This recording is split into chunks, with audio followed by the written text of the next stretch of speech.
YouTube now. I'm on YouTube Live from the phone. The computer doesn't let me do it, but the phone, yes. Weird.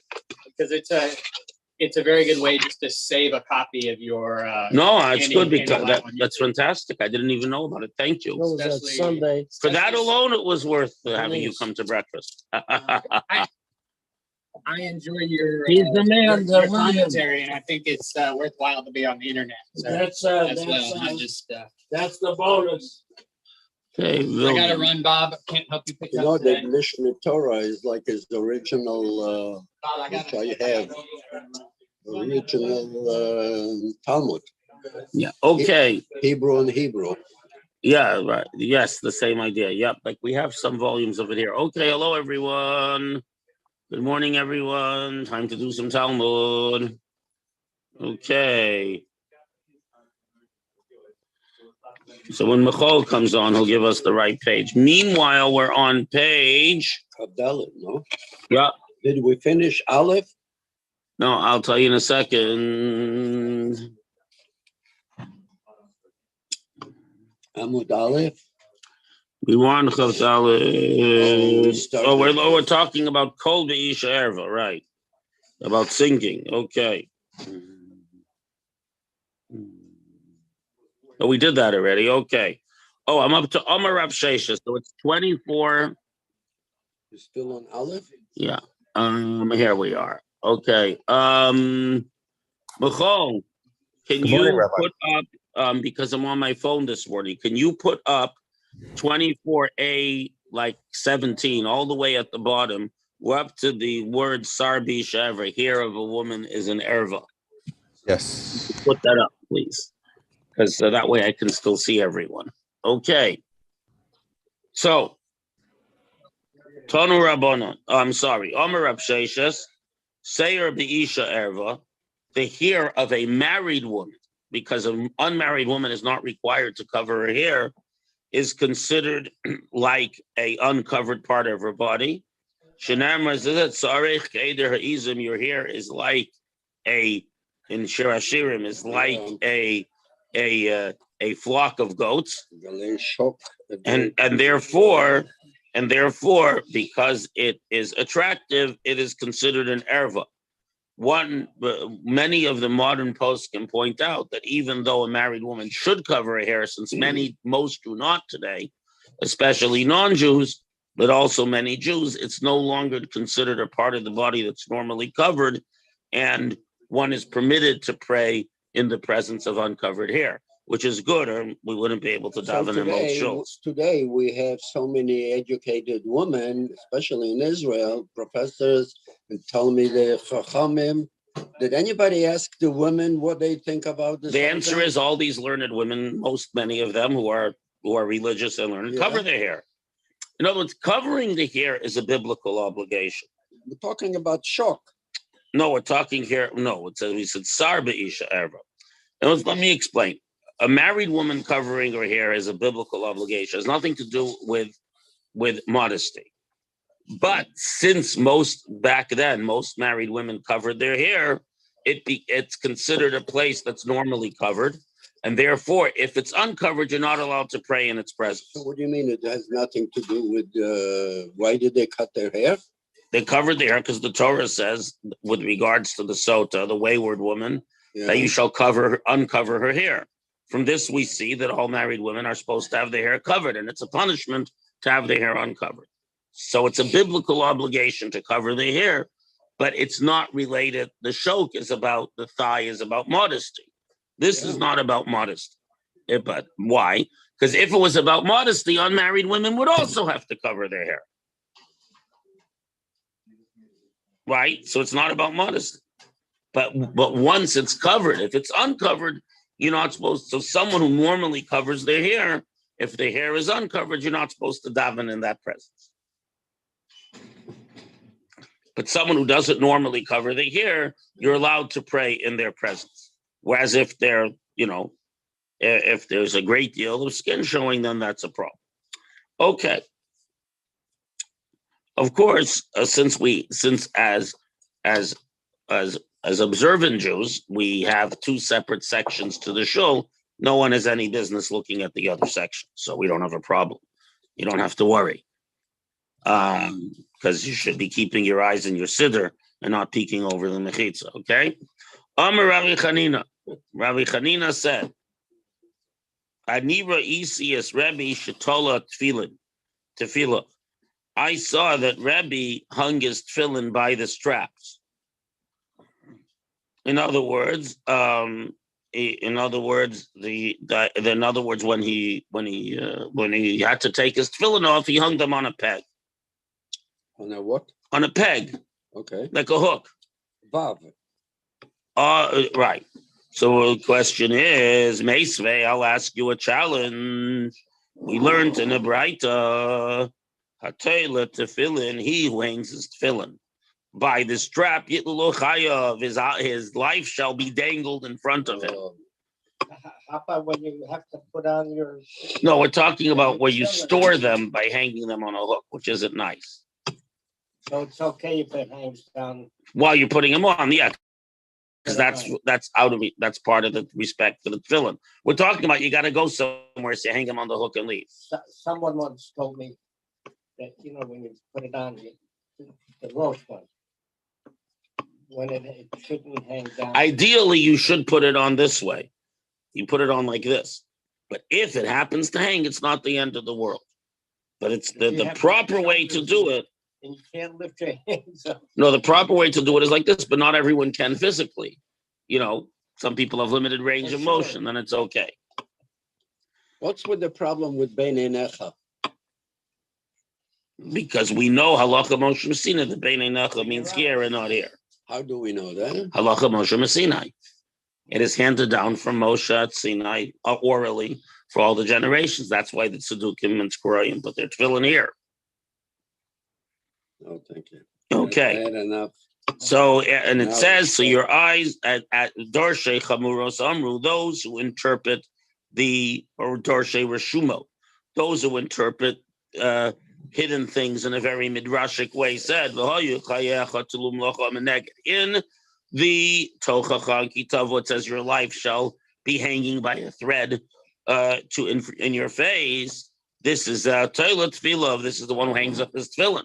Because it is disrespectful to the tefillin to hang them on a hook with the tzitza, with the bias and the parshas hanging down. It's disrespectful.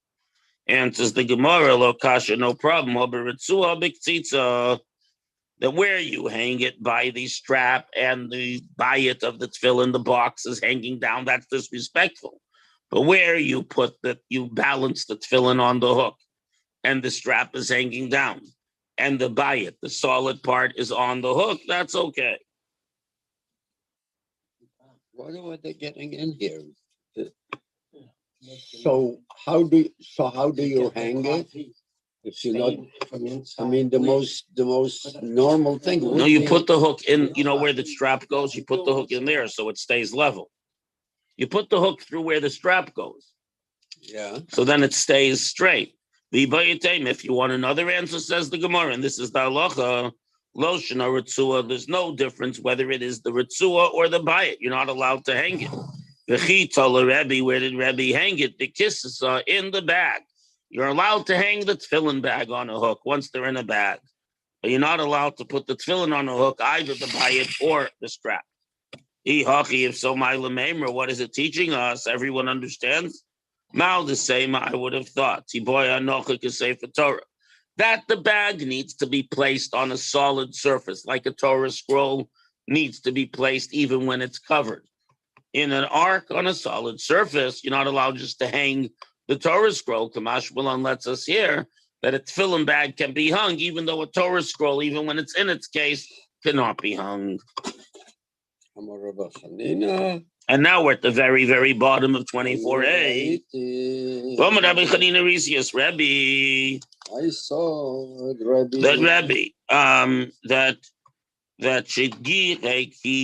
That he right. In other words, he misatesh is misatesh means to pass wind. Right. No. Misatesh is, I'm sorry, is to sneeze. Sneeze. Right. Shegihek is he he coughed. Ufiek is it means he coughed, he burped, and he sneezed. Viruk, and he got rid of his spit. Umamashme, she touched his tefillin and continued and umamashme vigdo, and he also checked his garments to remove lice. Avaloha yumitase, but if his talus fell down, he wouldn't put it on. In other words, during davening, if he had to sneeze or cough or get rid of saliva or blow his nose or get rid of a lice that was bothering him, in those days it was a problem, you're allowed to do it. But if his talus fell off, this is during Shmona Esrei, he wouldn't pick up his talus till he finished Shmona Esrei. What do you mean? The talus on the ground is okay? Yeah, temporarily. It's a garment. Tzitzis are not in itself holy. Shumafayik, it's a mitzvah, but it's not.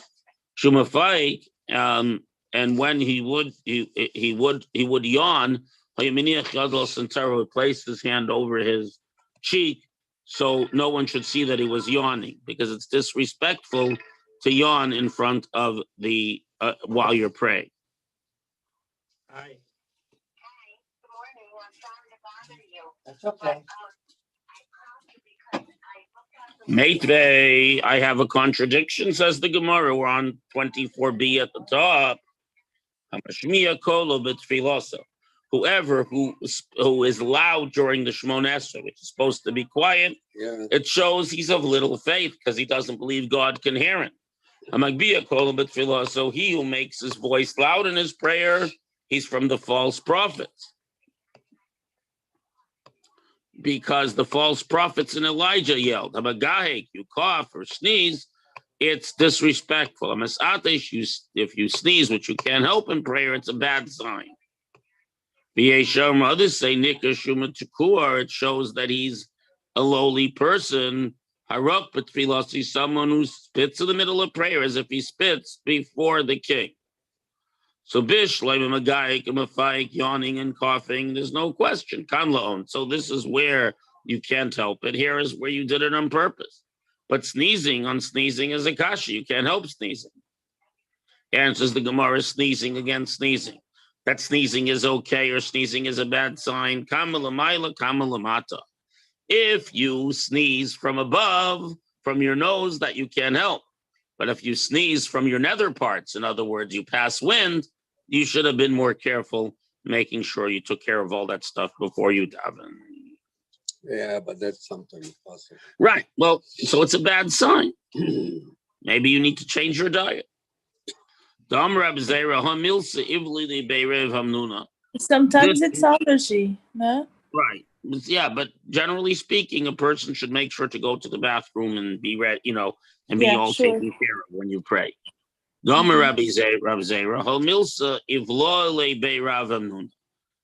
matter was taught to me was asked to me in the yeshiva of Rav Hamnuna, particularly Kikula Talmuda. And this is as valuable to me as my whole learning. If you sneeze, it's a good sign, because a sneeze feels good, just like they're making you feel good below, so they're making you feel good above. What about spitting? It says not to spit. It's the Rabbi Yehuda. If you're davening, there's damali rok, and you have spit that you have to get rid of. So you absorb it in your garment. Oh my God. Vim talus nohu, and if it's a nice talus, like the kind you use for davening, mavlio, because they wore a talus all the time, mavlio ba'arfakato. So you instead you absorb it in your turban. They used to wear a turban wrapped around the head, so you take the edge of the turban and you soak up the spit there. That sounds like a Greek name. Yeah, but it was like a turban, it was head wrapping.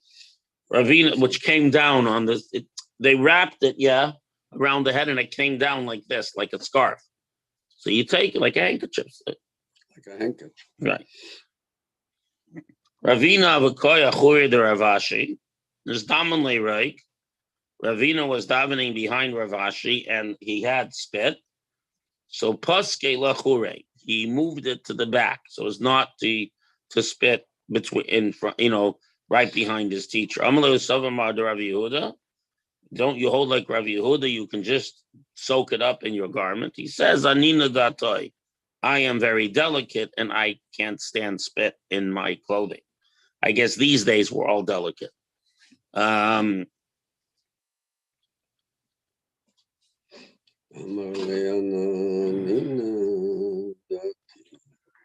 Hashmiya Kolom Tilasi, if his voice is heard in his prayer, it shows you are of small faith because you think that God can't hear you. Amar Ravuna says, Lo Shanu, this is only said, if you can properly focus whispering. If you're unable to properly focus whispering, it's hard. When you say it out loud, you focus better. Mutter, it's permissible. This is when you're alone. In a minyan, you're not allowed to daven loud Shmon Esrei because Asi Lemitra Tzibur, you'll come and disturb the tzibur because the tzibur is all whispering and you're speaking loud, and one must always be considerate of the community. Well, that's supposedly supposed to be in Aramaic, but I have no problem following it. The Talmud Bavli is 50% Hebrew. The Yerushalmi is almost all Aramaic. Really? Yep, the Yerushalmi is more difficult. I would expect. No, because the Jews in Israel spoke Aramaic. They recited the Mishnah and the Tanakh in Hebrew, but everything else they used Aramaic for. Okay, we have to end a little bit early today. We did start on time, but I do have to end now. So we're at the top third of the page, and we're starting with Rabbi Abba tomorrow. I do have to dash, but I hope you all have a wonderful day. Thank you, Rabbi. Okay.